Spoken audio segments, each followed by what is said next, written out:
Hello, everybody, and welcome back to Political Access. Today, let's cover the last primary results from yesterday, September 13th. That is in New Hampshire, Rhode Island, and in Delaware. There's not a lot to cover, but let's get right into it and start in New Hampshire. And let's look at that governor's race real quick. For the Republicans, no surprise at all. Chris Sununu, the incumbent, he won with almost 80% of the vote, and he will go up against Tom Sherman, the Democrat, who was unopposed in his primary. Sununu is the massive favorite to win in November. Next up is that big U.S. Senate race. Everyone's watching the Republican side, and all the votes are not in yet, but as of this morning, with over 90% of the vote in, Don Bolduc is in the lead by well over 1,000 votes over Chuck Morse, and he's only ahead by 1%, 37 to 36. The race has not yet officially been called. It's taken a long time to count all these votes in such a small state, but as of now, Bolduc is the apparent winner. And down here, for the Democrats, he will go up against Maggie Hassan, who easily won her primary. Most of the consensus seems to be Hassan does have an advantage. It could be close, but right now I'd say she's expected to win by a lean margin. Let's take a look at those two U.S. House races. All the focus is on the Republican side, and in the 1st District, Caroline Leavitt. She won over Matt Mowers, about 34.5% to 25.5%. Leavitt is a little bit more on the Trump side. She will go up against Chris Pappas, and this will be a very close race. Could go either way. It'll probably only be within a couple of points.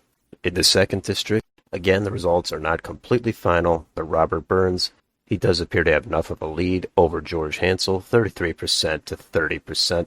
And in case it means anything to you, Burns is a little bit more on the Trump side as well, and he will go up against Ann McLean Custer. Custer's district is a little bit bluer, so I would say she has a little bit of an edge.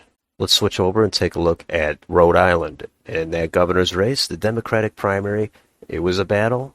Incumbent Dan McKee did pull it out with just under 33% of the vote.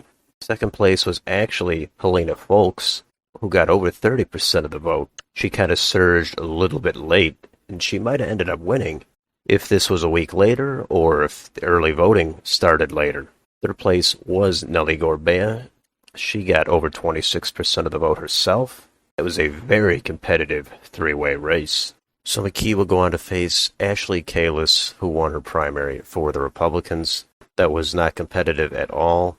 Given how McKee was the most unpopular governor in the U.S. as of a few months ago, it's not out of the question this does become competitive. We'll see what kind of campaigns these two run, but this might be under a 10-point margin now. I'll scroll down here if you want to take a look at the lieutenant governor primaries or the other statewide races below. I haven't really followed any of these, but they're here if you'd like. They'll be down in the links below. And then we can move on to the U.S. House. The 1st District was unopposed on both sides. David Cicilline will take on Alan Waters. Cicilline is going to win re-election there, no problem. In the 2nd District, the Democrats did have a primary there. It's an open seat. Seth Magaziner, he's the winner, 54% of the vote. That was pretty much expected. He will go up against Alan Fung, who is a twice-failed candidate for governor. This race is actually supposed to be competitive at this point.